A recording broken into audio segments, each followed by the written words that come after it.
নমস্কার, Assam prime network থেকে আমি ইন্দ্রাণী আপনাদের স্বাগত জানাচ্ছি। শহরতলির জাটিঙ্গা এলাকায় অনুষ্ঠিত হলো কংগ্রেসের নির্বাচনী জনসভা। আগামী 2রা মে রাজ্যের সঙ্গে বরাকে অনুষ্ঠিত হবে প্রথম পর্যায়ের পঞ্চায়েত নির্বাচন। এই উপলক্ষে শাসক ও বিরোধী সহ বিভিন্ন রাজনৈতিক দলের তরফে জোর প্রচার শুরু করা হয়েছে। এতে পিছিয়ে নেই গ্রাম কাছাড়ও। বুধবার শিলচর শহরতলি জাটিঙ্গা এলাকায় শিলচর ব্লক কংগ্রেসের উদ্যোগে এক নির্বাচনী জনসভার আয়োজন করা হয়।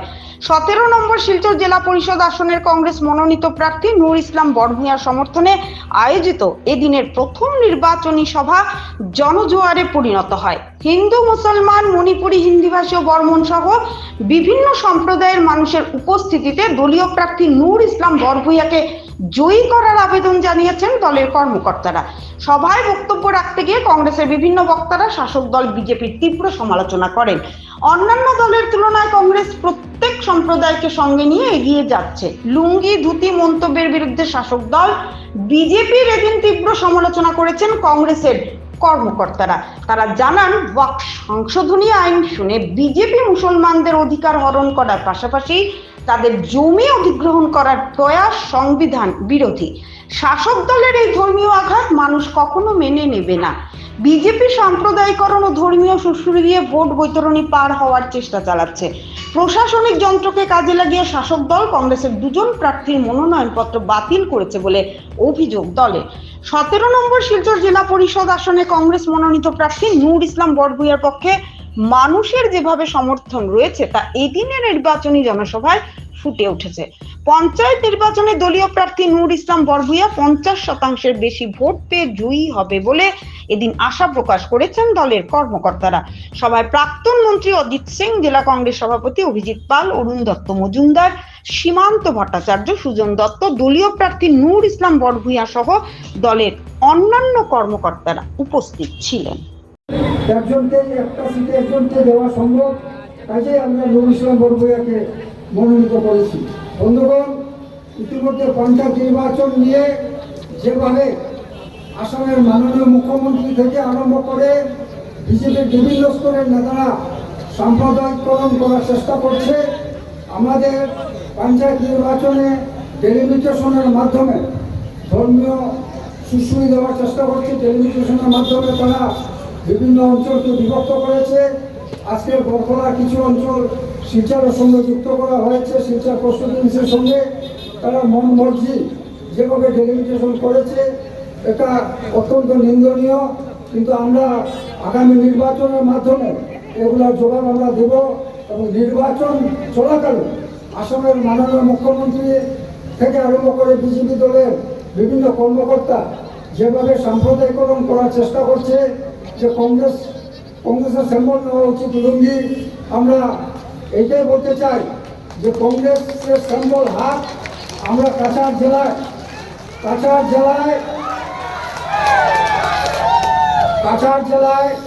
25টা জেলা পরিষদ আসন, আমাদের 25টা জেলা পরিষদ আসনে আমরা 8 জন মুসলিম প্রার্থী খাড়া করেছি। ইলেকশনে যে দাঁড়িয়েছেন, যার নাম নূর, এবং সে অত্যন্ত ভালো ছেলে, তার সম্বন্ধে সবাই আপনারা জানেন। এবং আমার দৃঢ় বিশ্বাস যে 27টা যে জেলা পরিষদ, তার মধ্যে 101% শিওর সিট হচ্ছে এই জেলা পরিষদ। আমার ভোটটা দিন, যে ভোট দিলে কাজে লাগবে, যে ছেলে কাজের ছেলে, যে সব জাতি ধর্ম সবাইকে নিয়ে কাজ করে, সেইটা হচ্ছে আসল মানুষ। বর্তমান যুগে ভালো ভালো লোক যারা তারা রাজনীতির থেকে সরে যাচ্ছে, ওতে আমাদের দায়িত্ব কর্তব্য আছে এইসব লোককে এনে আবার স্থান দেওয়া। নূরকে স্থান দিলে আপনাদের জেলা পরিষদের জন্য ভালো হবে এবং এটা শিওর। অতএব যে ছেলে কাজ করে তাকে দেওয়া উচিত এবং যে যাকে দিলে আপনার জেলা পরিষদ এলাকার উন্নয়ন হবে তার জন্য চেষ্টা নেওয়া উচিত। বন্ধুগণ, বর্তমান যে দেশের কি অবস্থা প্রত্যেকে আপনারা জানেন। এই সরকার, আমরা আমাদের অনেক বয়স এখানে বড় আছেন, আমরা কোনোদিন দেখিনি যে কেরোসিনের দাম থেকে পেট্রোল ডিজেলের দাম বেশি। এই প্রথমে সরকার করেছে কেরোসিনের দাম 100 রুপিয়ে আর ডিজেল পেট্রোলের দাম প্রায় 100 টাকা। এইরকম জীবনে আমরা কোনো দাম বাড়তে দেখিনি। আলু পেঁয়াজ, আগে মানুষের পেঁয়াজ কাটলে চোখ থেকে জল পড়তো, এখন পেঁয়াজ কিনলে চোখ থেকে জল পড়ে। এই হচ্ছে বর্তমান সরকার। বন্ধুগণ, আগামী দিনে কোন জিনিসের দাম বলবো? সব জিনিসের দাম বেড়ে গেছে, কোন জিনিসের দাম কম না। অতএব এখন সবচেয়ে বড় দরকার যে আমাদের ঔষধের যে যারা ডায়াবেটিস, যার প্রেশার, যার অন্যান্য দীর্ঘমেয়াদী রোগ আছে, তাদের ঔষধের দাম বেড়ে গেছে, কোনো জিনিস সস্তা।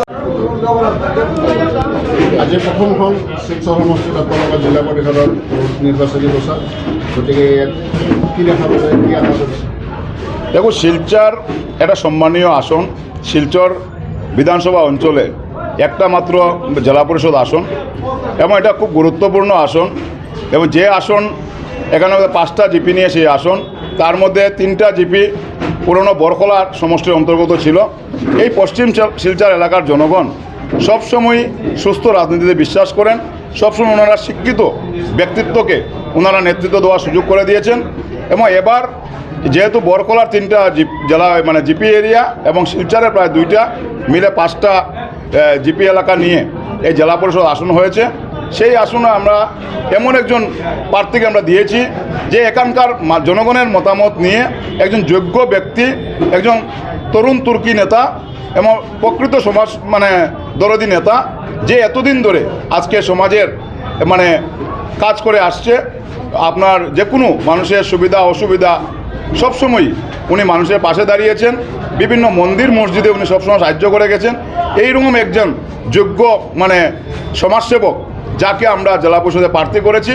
এবং আজকে আপনারা দেখতে পেরেছেন যে এই প্রতিকূল আবহাওয়ার মধ্যেও এইভাবে বৃষ্টি অপেক্ষা করে যেভাবে এই এত অঞ্চলের সম্মানীয় ভোটারগণ, জনগণ যেভাবে সমর্থন জানিয়েছেন, আমরা নিশ্চিন্ত।